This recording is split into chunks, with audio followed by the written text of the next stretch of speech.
know? We get PTIF funds, we get, What's PTIF? that's our road funds. And we also get, well, I mean, until recently, we were getting assessed, we were getting, what do you call it, per lot assessments. I forget what we call it, Glen County Special Service District was putting them out. The special assessment covered general location.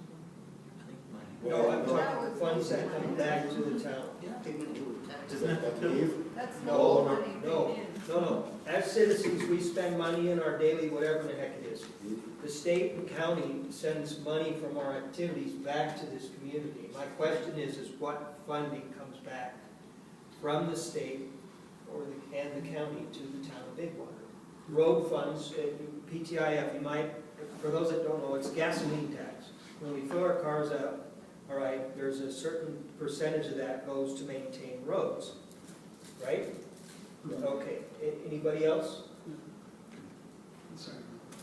Well, it's about $40,000 a year that comes from the state to Bigwater because of the amount of roads that we have on record. Okay. So, and then we get state sales tax. There's a sales tax pool.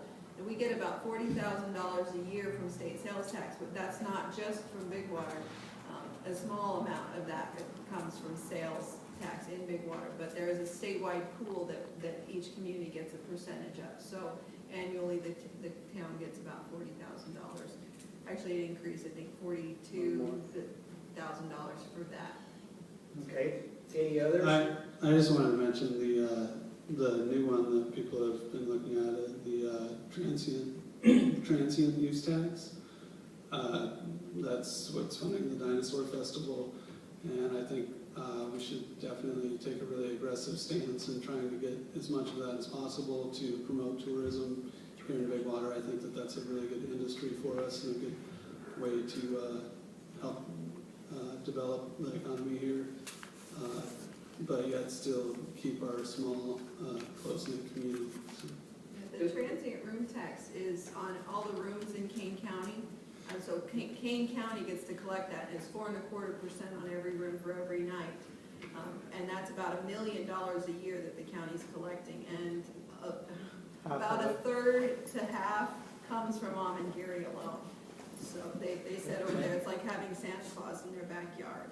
But it's in our backyard, so. At $1,000 a night, that's why. I think he said it was like Christmas every day. Okay, any other source of funding comes back to the town? I have a suggestion for a source of funding. Wait, there are some. Well, Property the tax? school. This is a test, like I said. I fact-checked it. Okay, vehicle registration. When we register our vehicles in Utah, we get that money back. It comes back to Bigwater. All right, and then the semis going down the road actually pay a tax, and it's a percentage of that, what do they call that? Motor carrier tax.